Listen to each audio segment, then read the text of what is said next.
On election day, nagre-reklamo ng mga kapitbahay. Yung mga dumadaan, nanonood, nakikita lahat yan. Nagbibigay ng pera sa bawat botante, sa bawat address. Maski na nagdadrive ng tricycle, nakita ano nangyari dito? They're banging on the doors, climbing on the walls, para makakuha ng sobre. On election day, wala na magawa yung police. Is this how we want to be known? Massive ang vote buying.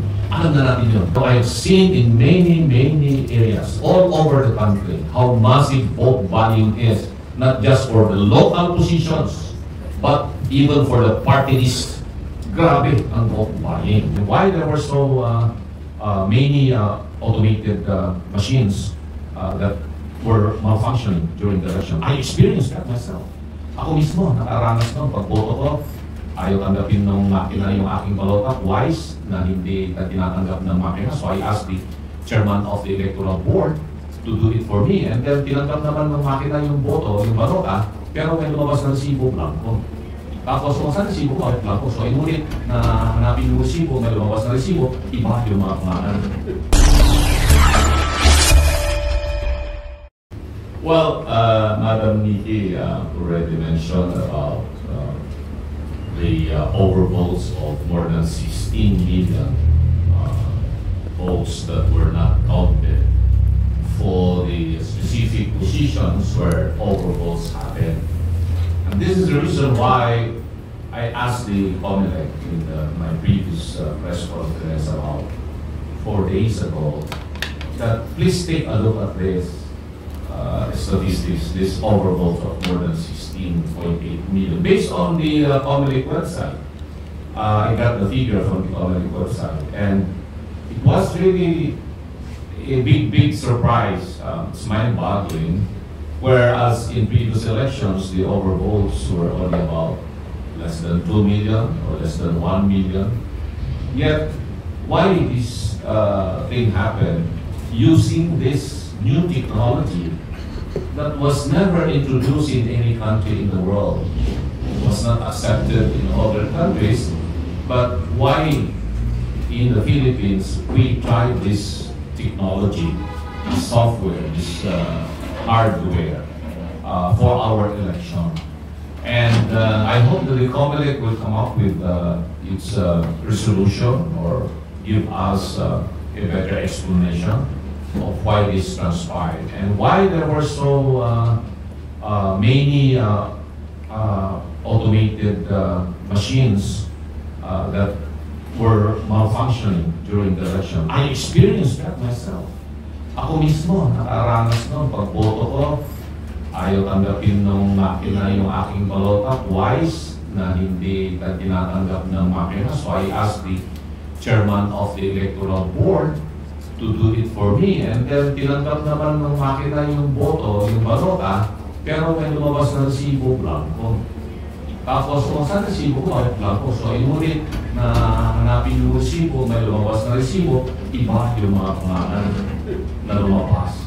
Hindi yung mga binoto ko. Pati pangalan ko, wala doon sa resibo. And then inulit-ulit.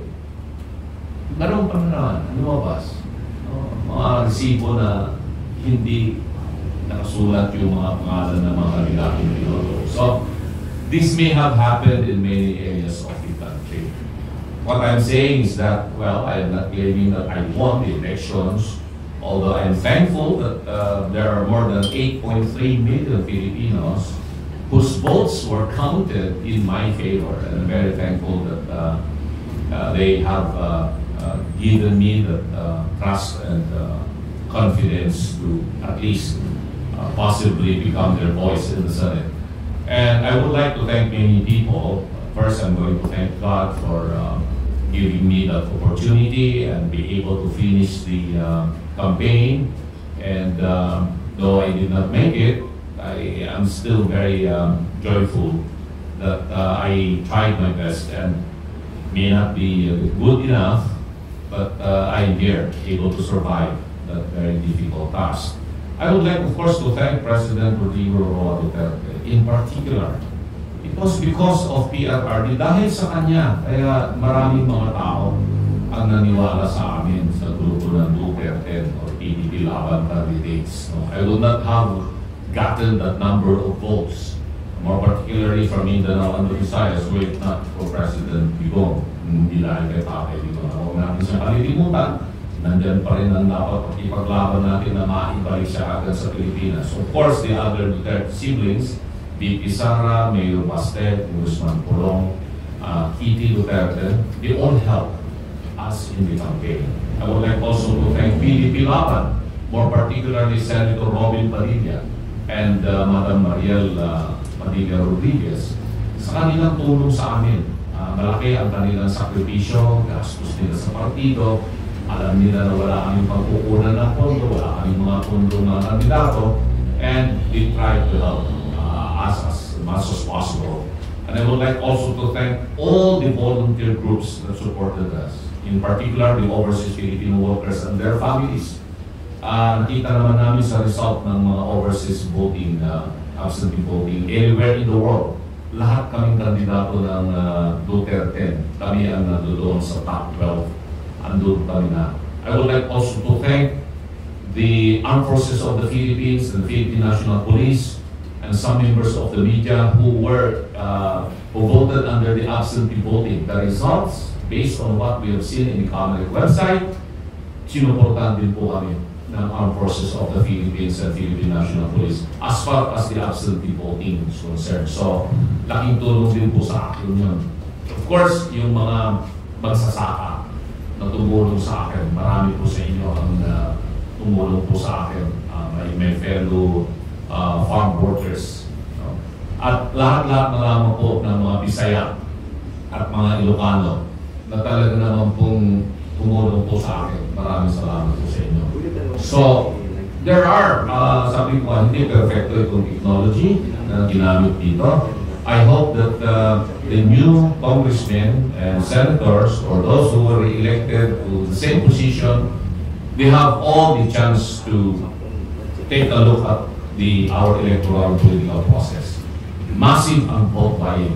Alam na natin yun. Kita natin yun. More particularly in the party list. I'm sorry, Ma'am Nikki, na hindi nanalo yung kababaihan party list mo. Pero I have seen in many, many areas all over the country how massive vote buying is. Not just for the local positions, but even for the party list. Grabe ang vote buying.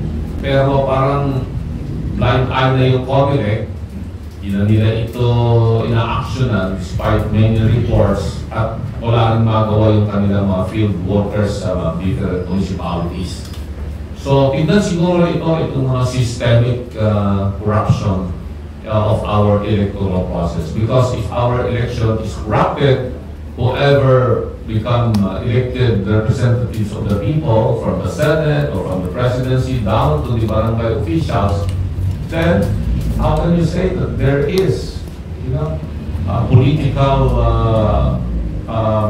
authority or can give mandate kung corrupted yung election because of like this, what I call massive, hindi na vote buying ito eh, vote selling eh, vote selling.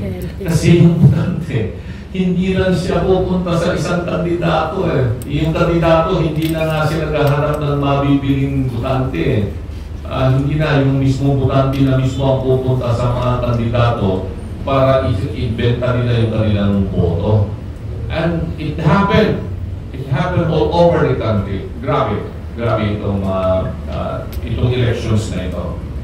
And of course, ginamit nila ang resources ng government, mga ayuda na walang katapusan. Kaya marami pa rin mga nanalong mga incumbent na mga local officials because of this systemic corruption of our political process. But for today, tapos na yan, sabi nga ni Madam Nikki, we congratulate all the winners. We are hoping that they are going to perform their jobs pursuant to what is mandated by the Constitution and by our existing laws and regulations. And maybe pursuant to our faith as Christian nation or our Muslim faith na kailangan pagsilbihan natin ang bayan, ang mamamayang Pilipino. For today, there is another very important topic that I would like to discuss with you. But before I go on to that, it has something maybe about elections. Kung meron pa kayo tatanungan sa amin ni Ma'am Nikki, we will be more than willing to answer anything relative to the recently concluded electoral process. After that, the second part will be more about international relations. Because we are both here, Madam Nikki and I, we are both passionate for maintaining independent foreign policy of the Philippines. We should not be an enemy of any country in the world. We should be friends to everyone without putting the Philippines on the side of a particular power, because that will be detrimental to the interests of our nation and our people. In the last election, ginamit po yung issue sa akin in particular. I was singled out na wag iboto yan si Lambino, wag iboto yung mga ibang kandidato ng Duterte because they are pro-China. Pag binoto nyo yan, mga yan, sasakupin nila ang Pilipinas at China, sakupin nila ang Palawan, sakupin nila. At pag yan ang gusto nyo, huwag nyo na rin akong iboto, sabi ng isang kandidato. Hindi siya binoto, talo tuloy siya, ako, tinalo ko pa siya sa election, hindi ba? Because, you know, it was not really an issue na hindi dapat na lukohin natin yung mga butante. Lang may gusto na magiging pro-America ka or pro-China ka or pro-Japan ka or pro-Russia, pro-Ukraine. We are all pro-Filipino, pro-Philippines tayo. Pero ginamit sa akin yun in particular. Yet, I won over him. That's why I am quite happy kahit natalo. At least tinalo ko siya. In particular issue na yan. Well, Tony, you 8 million people believe in you, and maybe 16 million believe in you. Kaya lang Anyway, speaking of vote buying, Senator Nikki has a personal experience. Hindi lang po ako. Napakarami. I think every precinct in this country experience this. You cannot run in any elections unless you have some money. Diba? Kailangan pag tumakbo ka sa eleksyon, huwag mo di maintindihan ng tao to eh. Ano ba itong ibig sabihin ng vote buying? Ngayon nga, vote selling. Ang banggit na nila ni Atty. Lambino. Hindi na vote buying, selling. Ano ba yung vote? Para bandain yan? Para pinaka? Na pwede ibenta? Ganun na ba tayo? Is that how low we have gone? That's the question. One. Second, you cannot run in any election unless you have a strong message. Ano yung gusto mong ibahagi sa tao? Ano yung pag-iisip na gusto mo na kampihan ka ng tao kaya iboboto ka? Yun ang importante. What do you stand for? Para sa akin, ano? This is important. What do you stand for? That's the message. Then you also need people, men, women, in order to invite others, introduce yourself to others. Mahalaga yan. So that's already message. The message, the men, to use it as a generic term. You need a machinery. You need to organize all these people. Maraming ang tapang, hindi organisado yan, hindi tatakbo yan, hindi aandar yan. So you need that organization, that machinery to carry you, to convert awareness into votes, to actually come to the polling place and shade your number and name para ma-convert yan, mabilang yan. Dahil kung marami lang ra, wala yun. Hindi nabibilang. Yung dami ng tao sa rally, hindi nabibilang. Kailangan madala mo yan sa presinto para maiboto ka. And money.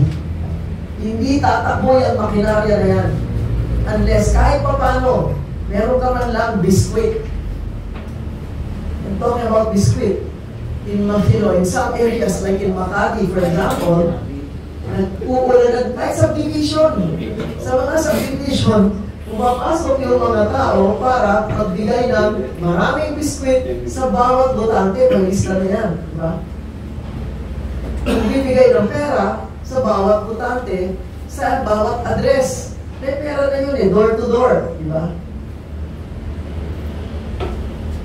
On election day, On election day, nagrereklamo ng mga kapitbahay.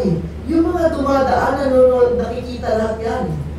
Maski na nagdadrive ng tricycle, nakita, ano nangyari dito? They're banging on the doors, climbing on the walls, para makakuha ng sobre. On election day, wala na magawa yung police. Is this how we want to be known? Marami tayong volunteers. Sa kanila Bino, maraming volunteers. At mga kandidato na tinulungan natin, maraming volunteers. Nagpapasalamat po sa lahat ng mga volunteers, sa lahat ng mga tumulong, nag-organisa para ikampanya yung kandidato. That's part of the process. But for people to be acting like savages, wala nang listahan, wala nang voters list. Kahit na 14 na taon, 16 years old, kasama na lahat, climbing and clawing up the walls, banging on the gates.